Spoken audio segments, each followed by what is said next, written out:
Filipenses capítulo 1, eu quero ler com você o verso 27, que vai ser o texto aqui onde a gente vai pegar para dar início aí à nossa conversa nesta oportunidade, amém?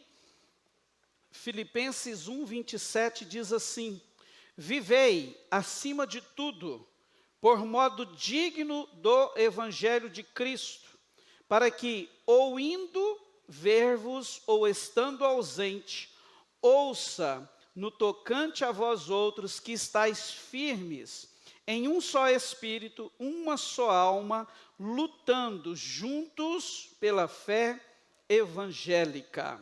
Amém? Vamos orar? Você pode orar por você e por essa pessoa que está aí do seu lado, antes de nós começarmos aqui as nossas falas, amém? Vamos fazer isso? Em nome de Jesus, curva aí a sua cabeça, feche os teus olhos. Espírito Santo, nós te agradecemos nesse momento, pela tua presença neste lugar. Pai soberano, obrigado por tudo que o Senhor já tem derramado sobre a tua igreja, sobre a nossa vida aqui hoje. Ó Deus, e neste momento eu quero te pedir, Senhor, que o Senhor tenha toda a liberdade de falar conosco.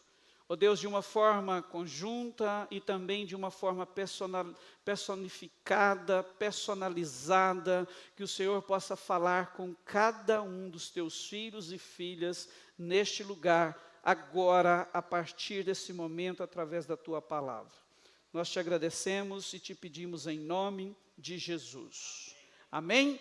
Queridos, eu quero repetir a leitura deste versículo, Filipenses 1, 27, diz assim: vivei acima de tudo por modo digno do Evangelho de Cristo, para que, ou indo ver-vos ou estando ausente, ouça no tocante a vós outros que estáis firmes, em um só espírito, uma só alma, lutando juntos pela fé evangélica. A aplicação prática, queridos, deste texto, e de uma forma muito direta, da primeira parte do versículo, quando Paulo diz assim: vivei acima de tudo por modo digno do Evangelho de Jesus. O propósito, dessa palavra, de uma forma prática, é nos mostrar, é nos ensinar que a ideia de Deus através do Evangelho é moldar todo o viver cristão. Não basta ter apenas crenças ou praticar atos, ritos religiosos. A ideia de Deus é que através da sua palavra a nossa vida seja moldada. É por isso que Paulo usa a expressão: vivei acima de tudo por modo digno, ou seja, de forma digna do Evangelho de Cristo.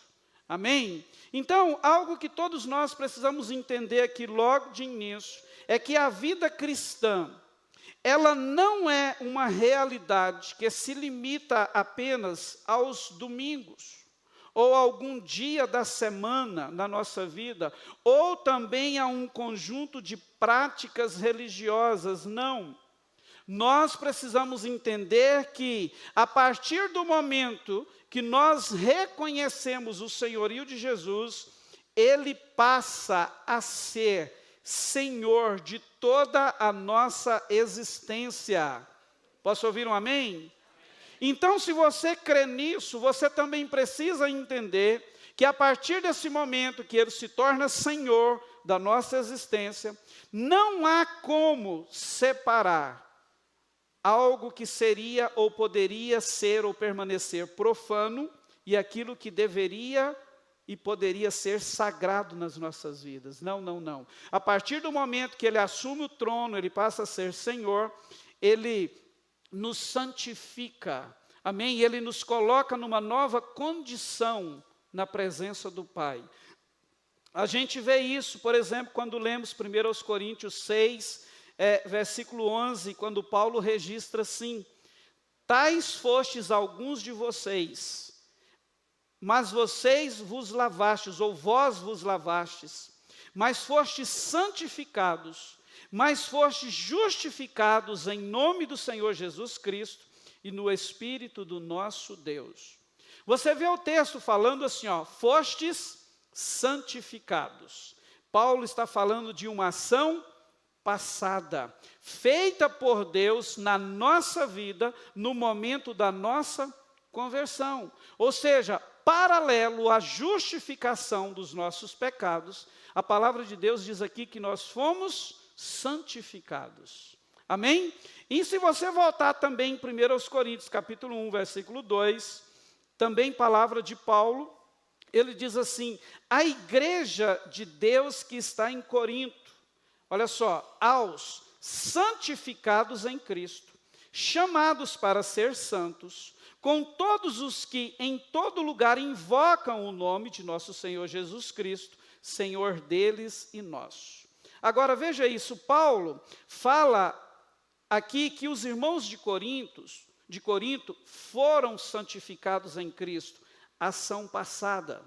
Mas ele destaca também, mostrando que há um processo de santificação, quando ele diz assim, ó, chamados para ser santos. Amém? Então ele está falando de uma ação passada e de uma ação presente, contínua. Amém? Então eu quero te dizer que essa é a nossa realidade em Cristo. Nós somos santificados.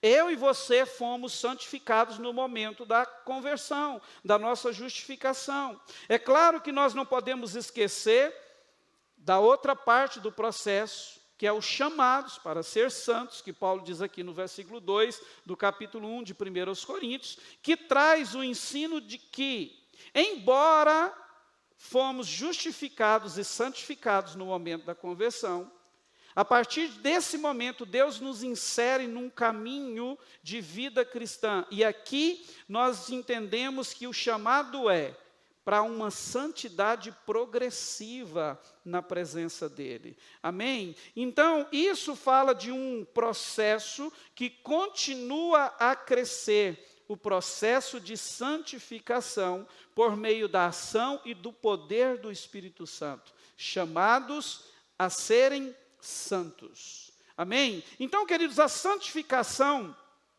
ela só vai concluir lá no final da nossa jornada. Amém? Somos santificados na conversão junto com a justificação. Somos inseridos num processo de santificação progressiva que vai nos moldando conforme a vontade de Deus durante a nossa jornada. E lá no final, quando tudo isso acabar, isso aqui, esse corpo se tornar em um corpo incorruptível, nós experimentaremos então a santificação total. Quantos estão entendendo? Você está comigo? Amém? Então, por causa disso, não existe essa ideia de profano e sagrado na nossa vida. Não, não. Tudo é sagrado. Amém? Você é santo. Você é reconciliado com Deus, justificado, comprado pelo sangue do Cordeiro. Então, tudo que existe na sua vida foi santificado, e aquilo que ainda precisa ser melhorado está no processo de santificação progressiva e vai melhorar cada dia mais, até no final, onde você encontrará, nós encontraremos e estaremos para sempre com o nosso Deus. Posso ouvir um amém? Então, com isso em mente, eu gostaria de apresentar a você, nesta oportunidade, uma estrutura bastante prática e também, teologicamente falando, coerente da vida cristã. Amém? Então, eu quero começar a falar com você sobre isso. Diante dessa ideia de que nós somos santos e que não há profano e sagrado, eu quero apresentar essa estrutura para você que traz aqui 3 aspectos da vida cristã, ou 3 aspectos em que a vida cristã precisa ser desenvolvida. Quais são eles? Repita comigo: família, igreja e trabalho. Quando eu estou falando de família, é a sua família mesmo, né? Quando eu estou falando de igreja, eu estou me referindo à igreja, no nosso caso, Alcance Goiânia, a nossa vida congregacional. Quando eu estou falando trabalho, eu estou falando do seu trabalho, você que é CLT, né? E também da sua vida profissional, empresarial. da sua vida no trabalho. Amém? Seja como funcionário ou empresário, o que for, o seu trabalho. Amém? Irmãos, então olha isso, entendendo que a fé cristã, ela deve influenciar todas as esferas da vida. Essa estrutura, com esses três aspectos, pode nos ajudar a visualizar como nós podemos e devemos servir a Deus de uma forma integral. Eu sei que na mente de todo mundo que para que alguém sirva a Deus de forma integral, tem que abandonar tudo e viver para a igreja. Não é esse o conceito que muita gente tem, mas isso não é bem assim, isso não é verdade. Amém?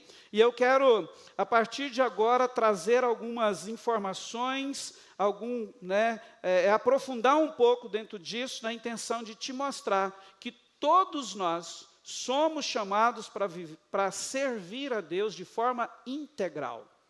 E quando a gente entende, olha para a vida cristã, por essa ótica, família, igreja e trabalho, e que na nossa vida não existe profano e sagrado, tudo é santo, a gente vai entender que isso é possível. Amém? Então, olha só, como Alcance Goiânia, igreja local, nós temos uma escala de valores. Qual é a nossa escala de valores? Deus, família, trabalho e igreja.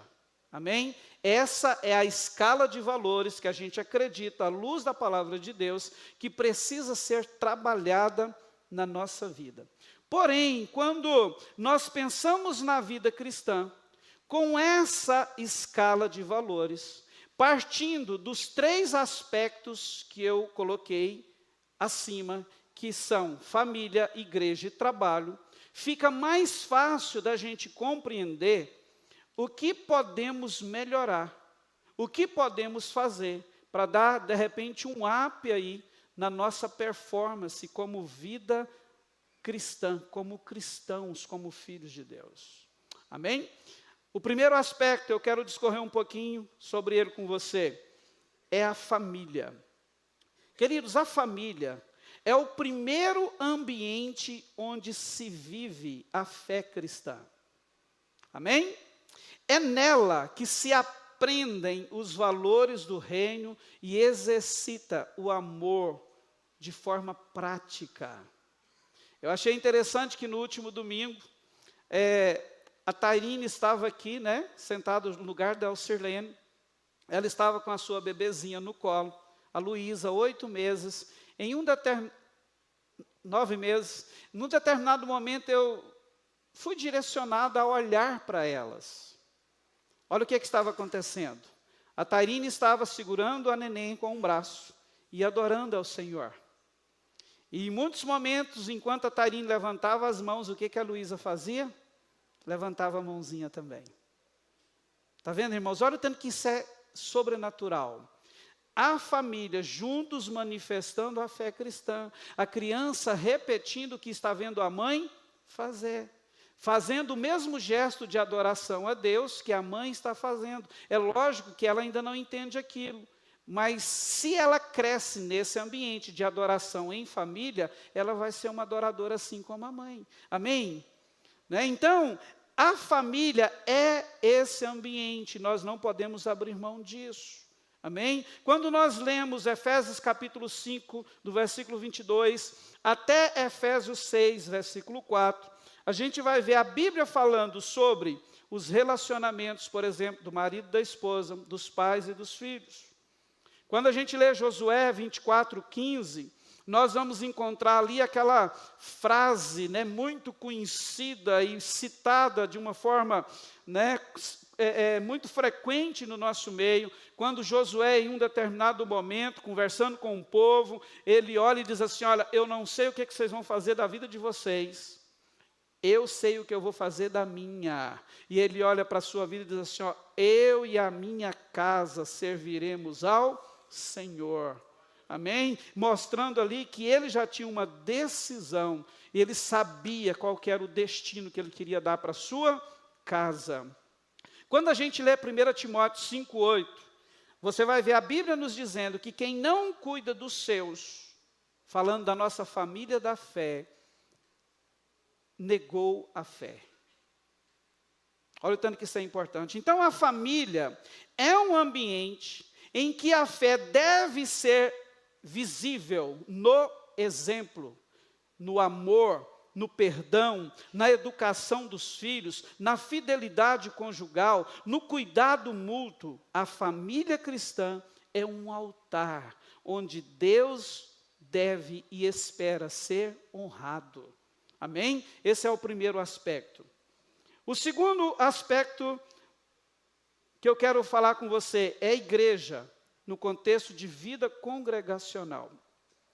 Irmãos, não é talvez assim, algo de novidade para ninguém que está aqui. Que a Bíblia ela é repleta de ensinos, onde ela nos diz que a comunhão com os irmãos é essencial para a edificação mútua e o crescimento espiritual. Você se edifica e cresce muito mais quando você anda junto com alguém, quando você está junto com alguém que tem a mesma fé, que compartilha os mesmos valores, a mesma visão, os mesmos ideais. No nosso caso, os ideais divinos. Amém? Quando você lê Atos capítulo 2, você vai ver que a igreja de Atos apresentava esse modelo.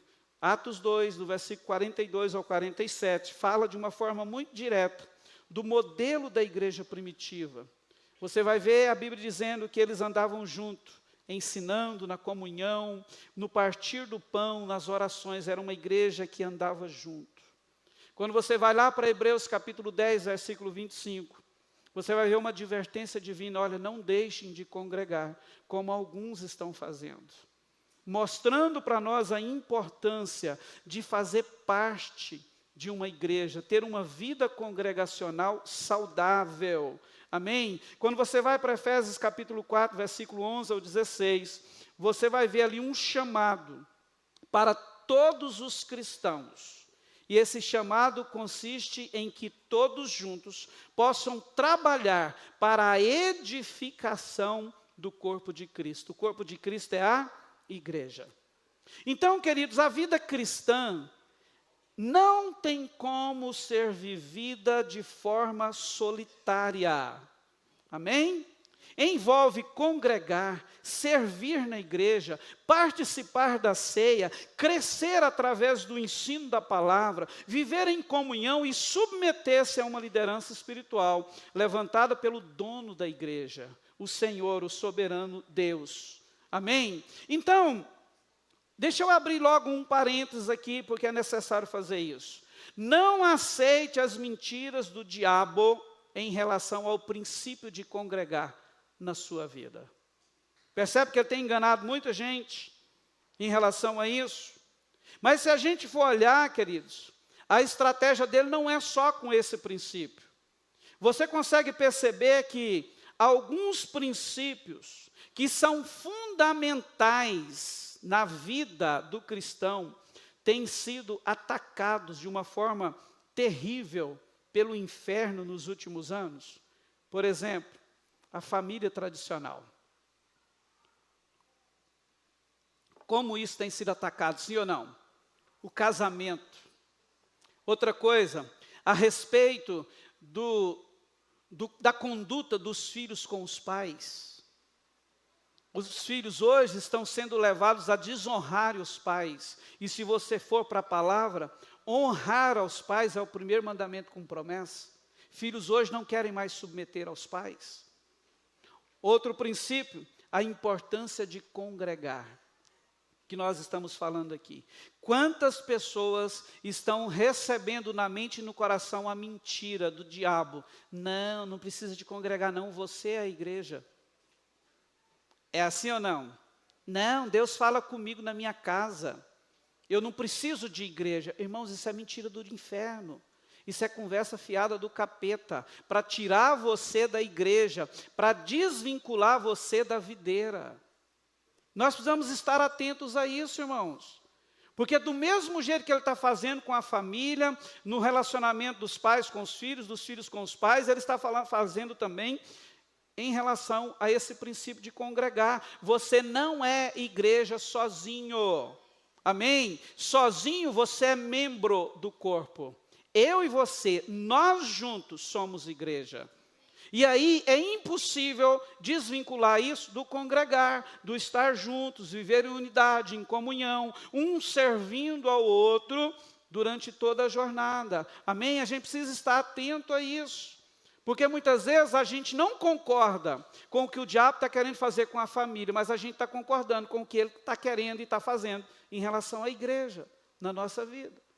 Aí você pode dizer assim, pastor, mas esse negócio de congregar é muito difícil. Eu sei que é, irmãos. Eu sei, e falo com experiência de quem faz isso há mais de 30 anos. E eu tenho certeza que há 30 anos atrás, muitos dos que estão aqui nem nascido tinha ainda, e eu já congregava. Então eu posso falar um pouquinho para você sobre isso. Eu sei que é complicado, e é mesmo. Agora deixa eu te dizer uma coisa, não importa o que você já viveu de decepção, de desilusões dentro da igreja, não importa as feridas que aconteceu com você, ou o que acontece, irmãos, e isso, deixa eu te dizer uma coisa, é normal. Sabe por quê? Porque igreja é formada de gente imperfeita. Amém? Igreja é formada de pessoas que se converteram, foram justificados, mas não são perfeitos. Estão num processo de santificação progressiva, ou seja, somos cheios de defeitos. Se você se aproximar de mim, talvez você não vai conseguir ficar perto de mim 23 anos como a Alessandra conseguiu até hoje. Porque você vai ver todos os meus defeitos, irmão, tem que ser esposa para aguentar. Entende? Não há perfeição. Mas quando a gente entende que agora em Cristo, presta atenção nisso, quando eu olho para você, vejo os seus defeitos, mas agora você está em Cristo, então eu tenho um entendimento, do mesmo jeito que eu fui redimido, justificado, e estou num processo de santificação, o meu irmão também está, eu vou olhar para você da seguinte forma, os erros dele não o definem, porque ele está construindo em Deus uma nova identidade, uma nova história. Em algum momento, esse erro da vida dele vai ser sanado, porque vai vir santidade aí. Entende, irmãos? Aí a gente consegue suportar uns aos outros, como a Bíblia diz, em amor. Amém? Então não aceite isso, irmãos, essa ideia.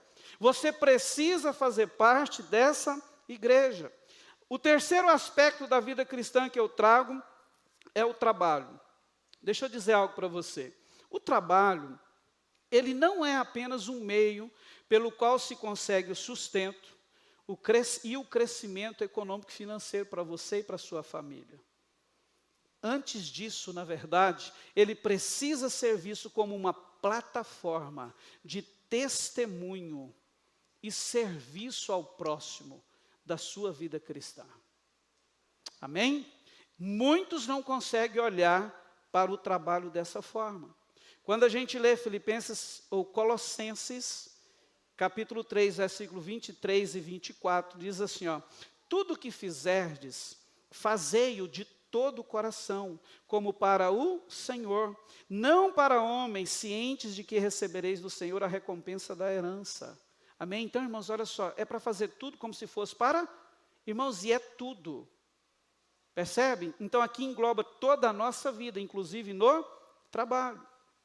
Então, irmãos, a ética cristã, ela precisa refletir no nosso trabalho, através da honestidade, da excelência, da justiça, da maneira como nós tratamos os nossos colegas, os nossos clientes, os nossos superiores. O trabalho precisa ser visto como essa plataforma de testemunho, como um campo missionário. Amém? Agora, falando desses três aspectos, veja isso comigo. Quando falamos de família e igreja, vida congregacional, você percebe que muita coisa dentro desses dois aspectos, ou duas áreas da vida, nós fazemos juntos. Não tem como, muitas vezes, separar o que é família e igreja. Você quer ver uma coisa? Quantos estão aqui em família hoje? Com a esposa e com os filhos? Olha isso. Está vendo? Família, vida congregacional juntos. Amém? Pouquíssimos são os momentos que se separa a família de vida congregacional. A maior parte do tempo nós estamos vivendo as duas coisas juntos. Amém? Então, agora você olha para o trabalho. O trabalho não é assim. De manhã, o casal levanta, vai um para um lado, outro para o outro, os filhos para outra banda, fica separados o dia inteiro, não é assim? Apesar de que, né, tem alguns casais ou até famílias que têm o privilégio de trabalhar juntos, todos, na empresa familiar, num contexto só, isso é maravilhoso. Quando é assim, é melhor ainda, né? Mas a maioria das vezes se separa, o que não acontece quando se fala de família e vida congregacional. Amém? Então, com esse entendimento, eu quero voltar com você um pouquinho no que Paulo diz no versículo que nós lemos. Quando ele diz na parte A do versículo 27 de Filipenses 1. Ele diz assim, ó: vivei, acima de tudo, por modo digno do Evangelho de Cristo. Irmãos, esse viver de modo digno não é viver de maneira perfeita, porque nós não somos. Mas o que é que Paulo está querendo nos fazer entender aqui? É viver com coerência entre aquilo que se crê e aquilo que se pratica.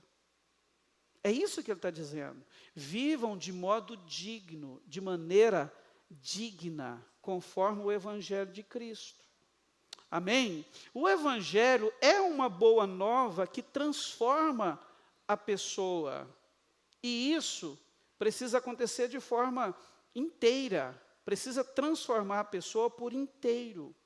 Transformar a maneira de falar, a maneira de pensar, de se relacionar, de trabalhar, de decidir, de fazer tudo na vida. Amém? Então, o que Paulo está dizendo aqui? Que não há espaço para uma fé desconectada da vida, em família, igreja e trabalho.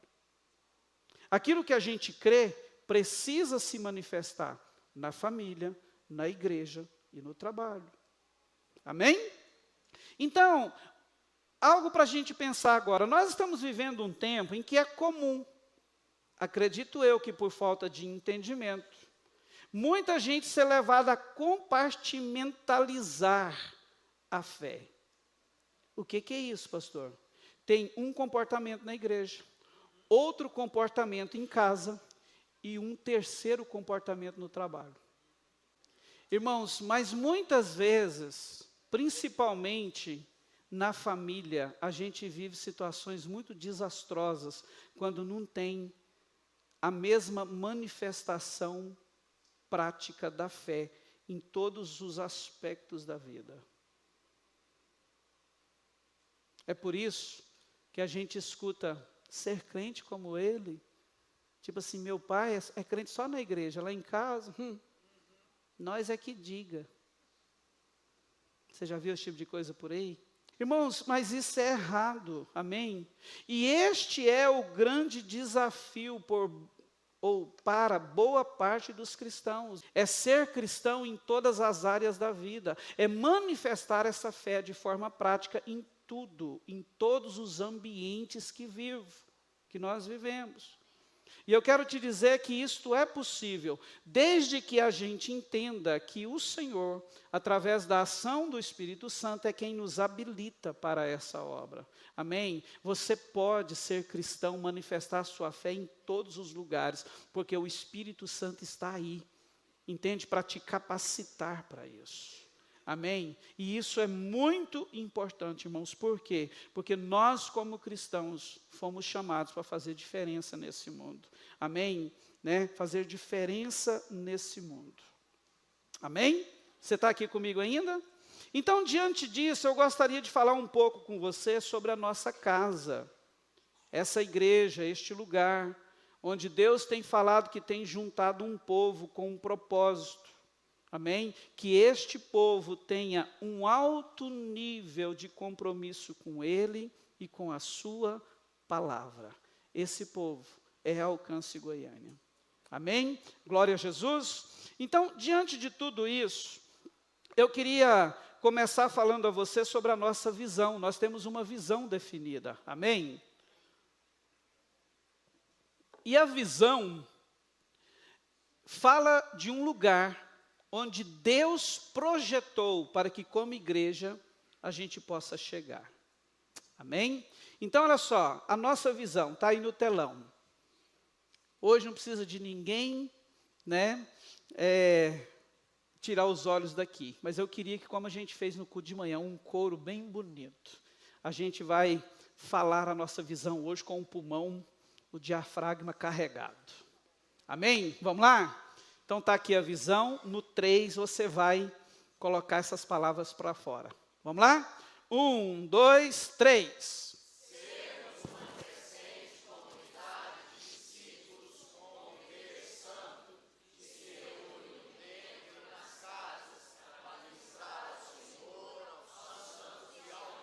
Eita Jesus, essa é a nossa visão, amém? Vira para a pessoa que está do seu lado e diz assim, essa é a nossa visão, amém, queridos? Então a visão é sermos uma crescente comunidade de discípulos, com viver santo, que se reúne no templo e nas casas, células, para quê? Para ministrar ao Senhor, aos santos e ao mundo. É essa visão que Deus tem entregado a nós aqui. Deixa eu te dizer, toda vez que Deus levanta um ministério, Ele entrega para esse ministério uma visão. Foi essa visão que Ele entregou a alcance, agora de uma forma geral, através do pastor Luciano e a pastora Kelly, quando essa igreja veio à existência. Amém? E assim, queridos, como a gente vê Paulo falando em Atos 26, versículo 19, quando ele diz assim, diante do rei Agripa, não fui desobediente à visão celestial, nós queremos ser também. Qual que foi o contexto dessa fala de Paulo? Ele estava dizendo aqui, diante de um rei, de autoridades, ele falou assim, olha, desde que Jesus apareceu para mim, no caminho de Damasco, que me deu uma visão, eu estou sendo fiel e eu vou continuar sendo fiel. Eu não vou desobedecer aquilo para o qual Jesus me chamou para fazer e ser. Amém? Então, esse é o nosso propósito. Amém? Nós queremos, com essa consciência, viver para cumprir esse chamado de uma forma integral. Viver aquilo que Deus nos confiou. Amém? Partilhar, viver essa visão. E, sabe assim, de forma empolgante, trabalhar para que a gente seja encontrado fiéis. Que nós sejamos encontrados fiéis. Assim como Paulo viveu no final da vida dele. O que ele diz? Acabei a carreira, guardei a fé. Ou seja, eu venci. Eu permaneci fiel até o final. Amém? É esse o nosso objetivo como igreja. Agora, deixa eu destacar algumas coisas para vocês. Sermos uma crescente comunidade de discípulos. Eu quero pegar esse primeiro termo, irmãos. Aqui, nos diz que a missão primordial da igreja não é simplesmente fazer seguidores. Nós temos uma ideia de formar discípulos. O que é isso? Nós estamos falando de pessoas, discípulos, pessoas comprometidas em aprender, obedecer e se parecer com Cristo. Amém? Quando você vai para Mateus 28, versículo 19 a 20, você vai ver que essa é a missão da igreja. Quando Jesus diz assim, ó, ide e fazei discípulos de todas as nações. Quando você vai para Atos capítulo 2, versículo 47, a Bíblia vai dizer que enquanto eles viviam uma vida em comunidade, uma vida congregacional maravilhosa, dia a dia Deus ia acrescentando na igreja os que iam sendo salvos. Amém? Então tem esse propósito de fazer discípulos. E é interessante que o verbo grego usado para fazer discípulos em Mateus 28, 19, fala de um processo contínuo de ensino, convivência e transformação. Percebe que tem tudo a ver com a vida numa santidade progressiva? Cada dia que eu caminho com Cristo, Ele vai me transformando, me fazendo mais parecido com Cristo. Amém? Então, o crescimento que buscamos como igreja, ele é tanto quantitativo, porque a gente quer crescer em números também. Amém? tem que crescer, mas ele é tanto quantitativo quanto qualitativo. Nós não queremos uma igreja de simpatizantes do Evangelho, queremos uma igreja de discípulos. E é o Espírito Santo quem acrescenta esses salvos, e Ele está fazendo isso aqui dia após dia. Amém? A igreja, ela é chamada a criar esse ambiente, um ambiente fértil para o discipulado, através do ensino, do bom testemunho, do exemplo, da comunhão, onde as pessoas olham e dizem assim, uau, isso parece ser tão bom, eu quero isso para mim. Amém? Então, a outra parte da visão, conviver santo. 1 Pedro 1, versículo 15 e 16, você vai ver o texto, sede santos em todo o vosso procedimento. Sede santos porque eu sou santo. Hebreus 12, 14 vai dizer, segui a paz com todos e a santificação, sem a qual ninguém verá a Deus. Então, o que a gente ensina, crê e procura viver dentro disso aqui? Conviver santo.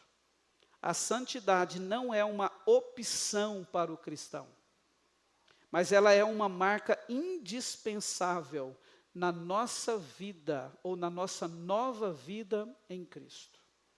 Ela não significa, queridos, isolamento do mundo, mas ela diz que nós precisamos viver separados para Deus, com um coração voltado para Ele, tendo as nossas ações e atitudes pautadas na sua palavra. Amém? Então é por isso que nós professamos isso, um viver santo, ele é algo posicional, nós estamos em Cristo. Ele é também algo progressivo.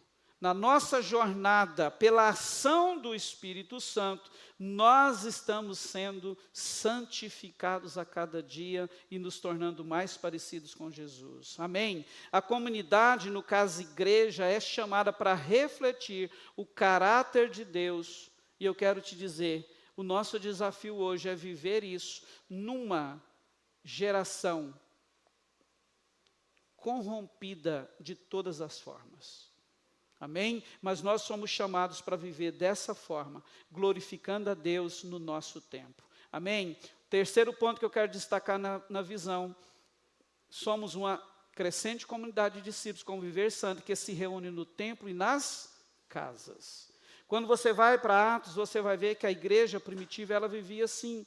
Atos 2:46 vai dizer que eles perseveravam unânimes no templo, no partir do pão, de casa em casa, e faziam tudo isso com alegria e singeleza de coração. Amém? No verso 42, voltando aí um pouquinho, a Bíblia vai dizer que todos os dias, no templo e nas casas, eles não cessavam de ensinar e de pregar Jesus Cristo. Amém, queridos? Então, qual que é a fundamentação teológica para isso? Do mesmo jeito que a igreja primitiva vivia uma espiritualidade equilibrada, tanto pública como doméstica, tanto institucional quanto relacional, nós também precisamos viver no nosso tempo. Entende? Não dá para ser ou para ter uma espiritualidade meia boca hoje. Amém? A vida comunitária se dava tanto nos grandes acontecimentos no templo, quanto nas pequenas reuniões nas casas, as nossas células hoje, as celebrações no templo, os nossos cultos, como esse que está acontecendo aqui hoje. Amém? Então, essa prática representa ou fala de uma natureza orgânica da igreja, um corpo vivo, dinâmico, onde cada membro juntos contribui para a sua edificação e avanço do reino de Deus sobre a terra. Amém? Isso é a fundamentação de que reunimos no templo e nas casas. E qual é a última parte da visão? Nós fazemos tudo isso para ministrar ao Senhor, aos santos e ao mundo.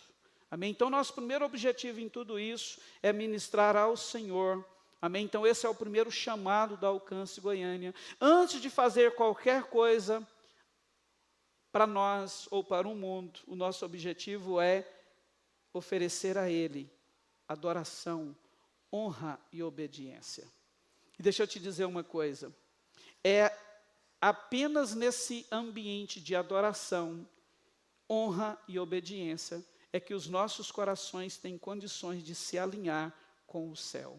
Amém? Quando a gente alinha o nosso coração com Ele de uma forma vertical, Ele vem com graça e favor e derrama algo sobrenatural nas nossas vidas. Amém?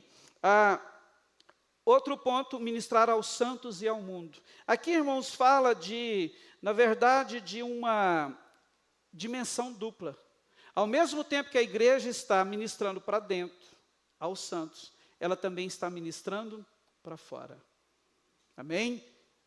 Ministramos ao Senhor, recebemos dele, compartilhamos uns com os outros e juntos temos condições de derramar vida de Deus no mundo no qual nós vivemos e precisamos nos locomover como servos dele. Amém? E junto com tudo isso, nós trabalhamos alguns valores, tipo amor, santidade, que já foi falado, honra também, excelência, serviço. Cremos numa igreja que serve o tempo todo a Deus e uns aos outros. Amém? Então, essa nossa visão descreve uma igreja viva, equilibrada, entendemos nós, bíblica, e que pode ser relevante para o nosso tempo. Amém? Que precisa, queridos, é esse o chamado de Deus para nós. Essa visão precisa ser abraçada e vivida de forma integral, apaixonada por todos que fazem parte da Alcance Goiânia. Amém? É para este alinhamento que Deus está nos chamando nesses dias. Deixa eu te dizer uma coisa, não tem sentido nenhum, você está comigo aqui, todo mundo? Todo mundo acordado na bênção? Não tem sentido você dizer que é membro da Alcance Goiânia e não ser apaixonado por essa visão. E não decidir viver isso de fato e de verdade.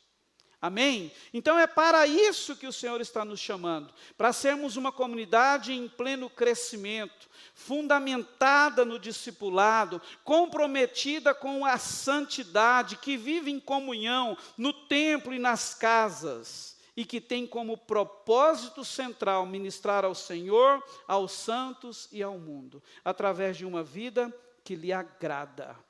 Amém? Mas a gente precisa entender, irmãos, nós precisamos abraçar isso. E eu quero te dizer que dentro disso, tudo que você está ouvindo, tudo o que nós fazemos aqui, nós fazemos de forma intencional, sobre a direção e unção do Espírito Santo. Por quê? Queremos viver essa visão.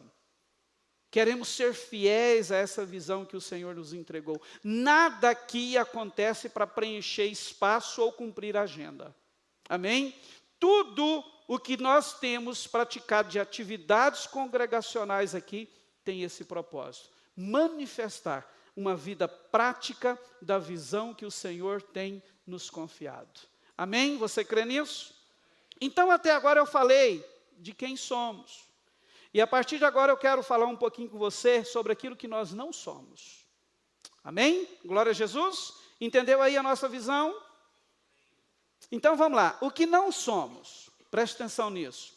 Nós não somos uma igreja de eventos e nem uma igreja tomada por ativismo.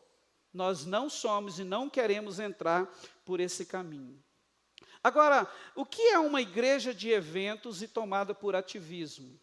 É uma comunidade cristã cujo foco e identidade se concentram na sua agenda, nas atividades, nos eventos, nos programas, e fazem isso em detrimento de outras coisas importantes na vida, como, por exemplo, uma vida espiritual saudável, como, por exemplo, de relacionamento verdadeiro com Deus, como também na formação de discípulos.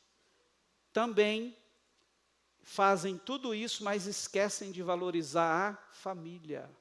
Deixa a família de lado para viver enfiado dentro da igreja 7 dias por semana, fazendo programa e evento o tempo inteiro, enquanto o casamento está lá sendo destruído. Os filhos estão abandonados. Irmãos, como isso tem acontecido no decorrer do tempo? Deixa eu dizer uma coisa, eu sou pastor há 20 anos.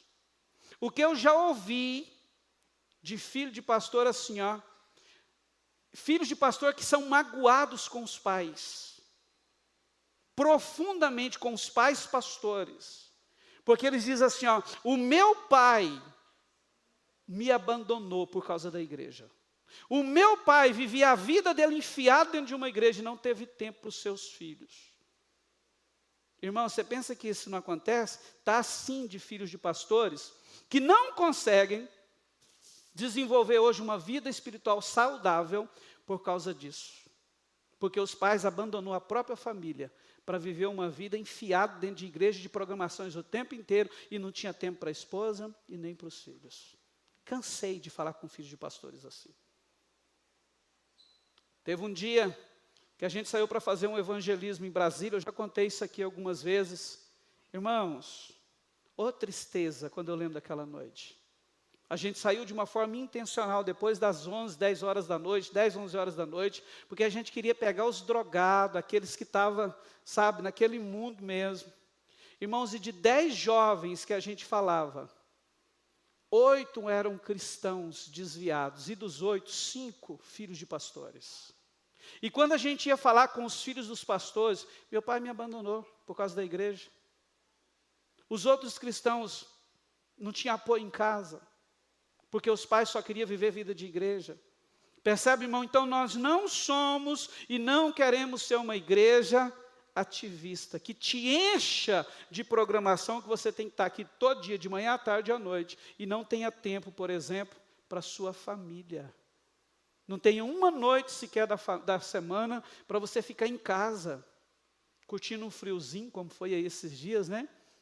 Comendo uma sopinha, né, meu bem? Em família, vendo um filme, passeando. Irmãos, nós não queremos ser essa igreja. Amém? O que adianta fazer muita coisa, né, para Deus e não ser nada em Deus? E a igreja que, irmãos, vive um ativismo, onde deixa tantas coisas de valor e que Deus considera por programações, porque tem uma agenda cheia, na verdade, trata-se de fazer muito para Deus, substituindo o ser em Deus. E isso é muito sério. Nós não podemos tomar esse caminho. Amém? Então eu quero te dizer que nós não somos essa igreja governada por uma agenda cheia. Isso não quer dizer que nós não faremos e não fazemos eventos. Amém? Não sou contra eventos. Fizemos e vamos fazer outros. Porém, quando a gente fizer um evento aqui, tem uma certeza, ele é feito debaixo de busca de direção e oração para edificar a sua vida e a sua família. Amém? Não é para lotar uma agenda. Não é simplesmente para ter uma atividade a mais na igreja. Negativo, irmão, isso não é vida de Deus, isso não é vida congregacional sadia. Amém? Inclusive, quando a gente fizer, venha participar. Amém? Por quê? Muitas vezes a gente vê vocês, tem nada de errado com isso, indo em eventos até em outros estados. Mas aí a gente faz um evento aqui com esse propósito, de não lotar a sua agenda, mas trazer vida de Deus para você e para sua casa, e você não vem. Amém, irmãos? Então você tem que vir. Amém? Como, por exemplo, nós tivemos aí alguns dias atrás, uma peça teatral aqui, Batalha Invisível. Irmãos, que poder de Deus. Deixa eu dizer uma coisa. 20% das pessoas que tiveram aqui eram da casa, o resto era tudo de fora. Para mim perde sentido. Não perdeu completamente, porque tinha 20% do nosso povo aqui. Eu não estou aqui para fazer evento para edificar a igreja vizinha, estou aqui para fazer evento, debaixo de uma direção de Deus, para edificar a sua vida, a sua família, que está aqui pagando um preço com a gente, para ser igreja todos os dias, toda semana. Amém, gente? Então, fica aqui esse apelo, quando você vê um evento acontecer aqui, vem, porque é buscado, é idealizado, debaixo de muita oração e direção do Espírito Santo. Amém?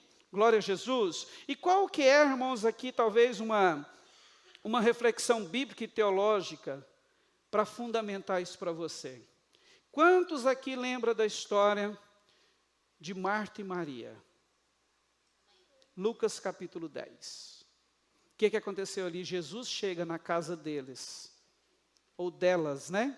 Elas eram irmãs de Lázaro, sempre quando eu falo das duas eu lembro dele, para uma visita. E quando Jesus chega na casa delas, o que você vê no texto? Maria, Marta, começou a trabalhar. O que você acha que Marta estava fazendo? Ela estava lavando roupa? Não, sabe o que eu penso que ela estava fazendo? Jesus chegou na casa dela. Eu vejo naquele texto que ela queria preparar a melhor comida, colocar a mesa posta mais linda que ela poderia colocar naquele dia, o melhor suco, a melhor bebida, porque afinal de contas é Jesus que estava ali. Ela estava trabalhando na correria. E o que Maria fez? Se sentou aos pés de Jesus, ficou ali quietinha, recebendo dele, sendo abençoada com a presença de Jesus na casa dela. Num determinado momento, Marta, na correria dentro da casa, organizando tudo, ela passa e olha uma vez, vê de novo, talvez na terceira, quarta, quinta vez, ela para e fala assim, Jesus, manda essa irmã que não tem desconfiômetro me ajudar. Eu estou aqui na correria, o senhor não está vendo isso não? Manda ela me ajudar, Jesus. O que Jesus disse para Marta? Marta, Marta, você anda inquieta, você anda preocupada com muitas coisas. Deixa eu te falar uma coisa, uma única coisa te basta. Maria escolheu isso. E isso não será tirado dela. Percebe, queridos? O que adianta a gente viver fazendo muita coisa para Deus e para o reino e não ter vida com Ele, e não ter tempo com Ele? Então, o que eu vejo nesse texto? Marta representa, sim, uma igreja cheia de eventos e ativista, enquanto Maria, sentada aos pés de Jesus, representa uma igreja que prioriza a comunhão, a presença. Tem outros valores como prioridade. Amém? Então, nós cremos que a igreja, ela pode ser uma igreja ativa, viva, sem ser ativista. Se você entender que a sua vida cristã, ela tem que ser vivida na família, na igreja e no trabalho. Que a sua vida cristã não se resume apenas aos domingos. Amém? Se a gente tiver essa mentalidade, você vai ser uma igreja viva e ativa, 24 horas por dia, sem ser ativista. Quantos estão entendendo? E isso, a diferença disso está no entendimento de ser igreja, na motivação e no ritmo, na direção que nós damos à nossa vida diante do Senhor. A atividade é boa, irmãos? É claro que é. Precisa fazer parte da igreja? Claro que precisa. Por outro lado, a gente não pode ignorar isso. O ativismo, ele é destrutivo. E Jesus nos chama para estar com Ele, antes de fazer alguma coisa para Ele. Onde a gente vê isso? Marcos capítulo 3, versículo 14, diz assim, ó, então, falando dele, designou 12 para estarem com ele e para os enviar a pregar. Olha só, Jesus escolhe os 12, qual é o propósito inicial? É para eles pregar? Para eles trabalhar para Jesus, trabalhar para o reino? Não. Ele chama os 12 para estarem com ele. Entende? Para ter uma vida de relacionamento com ele. Depois deles entenderem que isso era a melhor parte, aí sim eles seriam liberados para pregar, para propagar a mensagem do Evangelho. Quantos estão aqui? Amém? Agora, diante disso, eu gostaria de uma forma bem sucinta, passar para você qual que é a proposta da Alcance para mim e para você hoje, para nós. Amém, irmãos? Com esse pensamento, vida cristã tem que ser vivida aonde? Vamos lá? Qual é a primeira área? Família, igreja e trabalho, ou seja, em todas as áreas que envolvem a nossa vida. Dentro desse contexto, qual é a proposta da Alcance Goiânia? Vai fazendo as contas aí. Achei bom que de manhã teve um irmão que veio me dar o testemunho depois no final aqui eu vou te falar o que ele me disse, né? Olha só, nós não somos uma igreja com uma agenda carregada. Então, irmãos, olha o que nós desafiamos você a viver como vida congregacional aqui. Nós temos 4 domingos por mês. As nossas reuniões são em torno de 2 horas. 4 domingos, 8 horas por mês. Nós temos uma terça-feira, que é, para homem e mulher. Então, uma terça-feira, 2 horas por mês na terça-feira. 4 células por mês. A média de tempo de duração é 1h30. Nós estamos falando de 6 horas envolvido nas células no mês. Uma mini vigília no mês, com duração de 3 horas. Para quem serve nos Volts, essas pessoas têm que chegar aqui nas nossas reuniões 1 hora antes. Considerando que são orientados a servir 2 vezes por mês, acrescenta-se mais 2 horas por mês. Quem faz parte do anexo, nós temos 3 reuniões dos jovens no mês. Duração de 2 horas, 6 horas de anexo no mês. Então, vamos fechar a conta agora? Considerando que um mês tem 30 dias, cada dia 24 horas, que soma 720 horas no mês. Isso é o seu tempo de vida mensal. 720 horas mês, é o que você vive todo mês. Ok? Então, olha isso. Se você é um membro da igreja, mas não participa do anexo, cadê o... Se você é um membro da igreja e não participa do anexo, você é convidado, desafiado a viver nessa igreja 21 horas por mês, vivendo uma vida congregacional, ativa, em todas as atividades da igreja. Ok? 21 horas por mês. Isso de 720 horas... dá 2,92% do seu mês. Vai vendo aí. Se você é um membro e faz parte do anexo, você é convidado e desafiado a viver com a gente aqui 27 horas mês.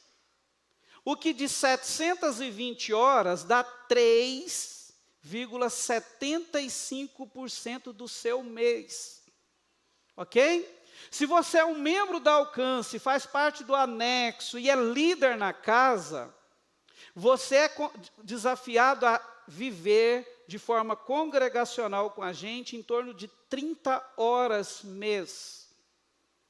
Isso em cima de 720 horas dá menos de 4,10% do seu mês. Aí eu te pergunto, irmão, olhando para isso, é sério que alguém pode pensar que a proposta de ser igreja da Alcance Goiânia é pesada para alguém? Sendo que, presta atenção, se você for olhar para o seu trabalho, no mínimo, você investe de 720 horas, 160 horas por mês no seu trabalho. Isso se você cumprir a regra, de 40 horas por semana. Se você for daqueles que trabalham 44, ou daqueles que trabalham de uma forma exagerada, talvez você está dando 200 horas do mês para o seu trabalho. Irmãos, entende por que eu disse que lá no início ou no meio, que esse é o nosso grande desafio? O que acontece com muitos de nós? Muitas vezes a gente abandona a família por causa do trabalho, abandona a igreja por causa do trabalho, ou abandona a família por causa da igreja. Irmãos, e qual que é o desafio? Equilibrar as coisas. É servir a Deus na família, na igreja e no trabalho. Eu não posso deixar de congregar em detrimento do meu trabalho. Eu não posso deixar de congregar em detrimento da minha família. Não posso deixar de congregar em detrimento de nada da minha vida. Como eu não posso deixar a minha família em detrimento de congregar. Consegue entender isso, irmãos? O nosso desafio é equilibrar, é ser cristãos em todos os aspectos da vida. Amém? Quantos estão entendendo? Isso é o que Deus espera de nós, uma igreja viva e ativa na terra. Agora, deixa eu fazer algumas considerações aqui. É claro que a gente entende que você não vai poder, ninguém pode, em todo tempo, estar em todas as programações de uma igreja. Isso é normal. Agora, o que não pode? Você deixar de fazer em detrimento de outra coisa. Aí você está trocando. Percebe isso, irmãos? Quando se fala de serviço, a gente entende que do mesmo jeito que lá no seu trabalho, dependendo do estado, você precisa se afastar para cuidar de você. Não é assim?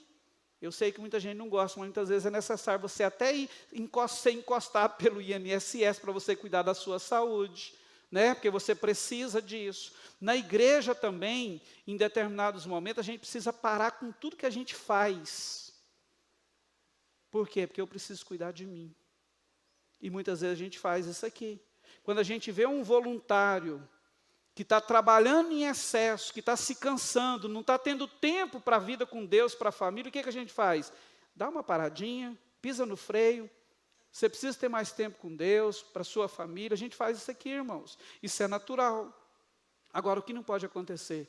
A gente deixar de fazer uma coisa em detrimento de outra. Quantos estão entendendo? Amém? E isso, irmãos, é o chamado de Deus para esse tempo. Amém? Não dá para a gente viver uma vida cristã meia boca. E deixa eu te dizer uma coisa, Deus está de olho na gente, porque Ele nos conhece. Amém? Então, para a gente partir aqui para a conclusão, eu queria dizer para você que nós estamos vivendo uma geração de cristãos consumistas. O que é isso? Cristãos que não querem viver uma vida congregacional de fato. Irmãos, e isso é sério. Não querem isso, não querem se envolver. Porém, esperam e cobram que a igreja seja resposta para as suas necessidades individuais e familiares. É isso que nós estamos vivendo. Está virando modinha isso aqui que eu vou falar para você agora. Famílias que saem da igreja porque a igreja não tem um trabalho voltado para o seu filho, adolescente ou jovem. Mas se você for olhar para esse tipo de família que está saindo das igrejas por esses motivos, os pais nunca fizeram nada para que a igreja deles tivesse um trabalho voltado para os adolescentes e para os jovens. Entende? Aí olha para a igreja, não tem, eu preciso de um lugar onde o meu filho vai ter uma programação especial para o meu filho. Isso é visão de crente consumista. Irmãos, isso é errado. Isso não é ser igreja de verdade. Percebe, gente? Isso nós não podemos compactuar com isso, nós não podemos brincar com isso. E para te levar a pensar, já estou quase partindo para o encerramento, de uma forma mais séria sobre essa questão dessa geração consumista, a ideia da proposta de ser igreja da alcance, deixa eu te trazer duas situações hipotéticas aqui. Primeiro, vamos pensar no contexto de uma família normal. Imagine na sua casa, seu pai, sua mãe, você, marido, esposa, com os seus filhos, e de repente alguém da família toma uma decisão, não quer participar de nada, somar com nada na casa. Não quer nem saber como que faz para pagar as contas daquela casa. Não quer nem saber quem é que limpa aquela casa, quem é que organiza, como que aquela residência, aquela família sobrevive. Porém, esse membro da família, ele quer a cama dele limpa e organizada para ele chegar lá todo dia, 1h da manhã, dar badalada e dormir. Ok? Ele quer chegar lá todos os dias na hora do almoço e ter o almoço quentinho na mesa. Ok? Ele quer a luz para ele usar. Ele quer a água para ele usar, ele quer usufruir de tudo, porém ele não quer somar com nada. Quando ele senta à mesa, se tem um contrafilé, ele reclama porque não é cupim e picanha. Entende? Se você vivesse esse contexto desse dentro da sua família com alguém da sua casa, você acharia isso justo? Sim ou não? Irmãos, é claro que não é. É óbvio que não é. Por quê? Entende-se que todo membro da família tem que contribuir com a casa. Não é verdade? Agora vamos pensar em outra situação hipotética. Imagine se uma das suas mãos, de manhã, aconselhar a pegar a esquerda. Então, eu vou pegar a esquerda de novo. Imagine se a sua mão esquerda, que é um membro do seu corpo, tomar uma decisão. Eu não ajudo mais nada nesse corpo. Eu não vou ajudar a direita a se lavar. Eu não vou fazer nada. Eu vou ficar aqui. Mas essa mão, ela quer continuar sendo lavada pela direita, cuidada pela direita. Ela quer continuar sendo alimentada pelos nutrientes que vem dos alimentos que a direita coloca na boca para alimentar o corpo. Ela quer usufruir de todos os benefícios do corpo, mas ela não quer fazer nada. Quer ter as unhas cortadas, arrumadinho, com base, tudo organizadinho, mas ela não quer fazer nada. Você acharia isso justo com o resto do corpo? Deixa eu te dizer uma coisa. Parece brincadeira, mas é essa a realidade que nós estamos vivendo com muitos cristãos. Vem para a igreja, quer um louvor bom, uma palavra boa, uma igreja boa, com estrutura para cuidar dos filhos, mas porém não quer fazer nada. E ainda reclamam muitas vezes que o louvor não prestou, a palavra não prestou, a igreja está fria demais, ou a igreja está quente demais porque não tem ar-condicionado. Reclama de tudo. Irmãos, nós estamos vivendo esse tempo. Irmãos, isso está correto? Imagina como que Deus, o Senhor da igreja, vê tudo isso. Será que Ele aprova esse tipo de comportamento? Então, irmãos, qual que é o apelo do Senhor? Vamos ser igreja de verdade? Amém? Eu não quero que você se assuste e diz assim, então eu não vou mais, porque eu só vou de domingo, faça bico em burra. Se você só vem dia de domingo, já está bom. Mas você precisa entender que não é suficiente. A gente precisa ter humildade de olhar e dizer assim, eu preciso crescer, eu preciso mudar, eu preciso melhorar a minha performance em Deus. Amém? E é essa a ideia de Deus. Amém? Porque Ele te quer por completo. Sabe essa pessoa que está sentada aí do seu lado? Olha para alguém aí. Deixa eu te dizer algo. Com muito amor, nós não estamos aqui para ser igreja para você. Não é essa a ideia. Nós estamos aqui para ser igreja com você. Percebe que o contexto muda? Nós estamos aqui para ser, para fazer igreja com você. E é isso que Deus está nos chamando, irmãos. Amém? E eu tenho certeza do que eu vou te dizer agora. Tem muita gente hoje que está com a vida amarrada, sabe por quê? Porque não consegue viver essa vida equilibrada. Passo a passo, alguém chega para a gente e diz assim, não, eu não posso ir na igreja esse tempo não, porque agora eu estou mexendo só com isso aqui. E aí você vai ver, tem tempo, sim, se a gente quiser, tem tempo de conseguir congregar, viver uma vida de relacionamento com Deus e fazendo todo o resto acontecer na nossa vida. Amém? E eu quero te chamar a pensar nisso. E para terminar, eu queria ler um texto com você, que está em Efésios capítulo 4, a partir do verso 1, diz assim, para você ver que Deus está rogando a nós esse comportamento, esse entendimento. Efésios 4, versículo 1 diz assim, rogo-vos, pois, eu prisioneiro no Senhor, que andeis de modo digno da vocação que fostes chamados. Percebe que é a mesma palavra que ele usa em Filipenses 1, 27, a vocação, modo digno. Com toda a humildade e mansidão, com longanimidade, suportando-vos uns aos outros em amor. Verso 3, esforçando-vos diligentemente por preservar a unidade do Espírito no vínculo da paz. Há um só corpo e um só Espírito, como também fostes chamados numa só esperança da vossa vocação.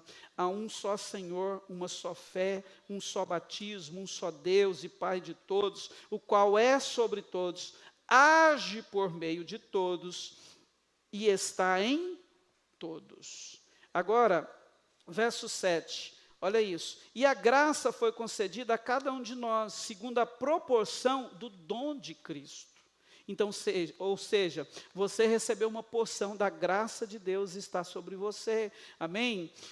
Lá no versículo 11 diz assim, ó, e Ele mesmo concedeu uns para apóstolos, outros para profetas, outros para evangelistas e outros para pastores e mestres. Qual que é o objetivo disso? Verso 12, com vistas ao aperfeiçoamento dos santos, para o desempenho do seu serviço, para a edificação do corpo de Cristo, ou seja, da igreja. Verso 13, até que todos cheguemos à unidade da fé e do pleno conhecimento do Filho de Deus, à perfeita varonilidade, à medida da estatura da plenitude de Cristo. Verso 14, para que não mais sejamos como meninos, agitados de um lado para o outro, e levados ao redor por todo o vento de doutrina, pela artimanha dos homens, pela astúcia com que induzem ao erro. Verso 15, mas, seguindo a verdade em amor, cresçamos em tudo, naquele que é a cabeça, Cristo. Ele é a cabeça da igreja, de quem todo o corpo, irmãos, olha isso, bem ajustado, consolidado pelo auxílio de cada junta, segundo a justa cooperação de cada parte, efetua o seu próprio aumento para a edificação de si mesmo em amor. Amém? Paulo está falando aqui exatamente sobre a unidade da fé que Deus espera encontrar na sua igreja.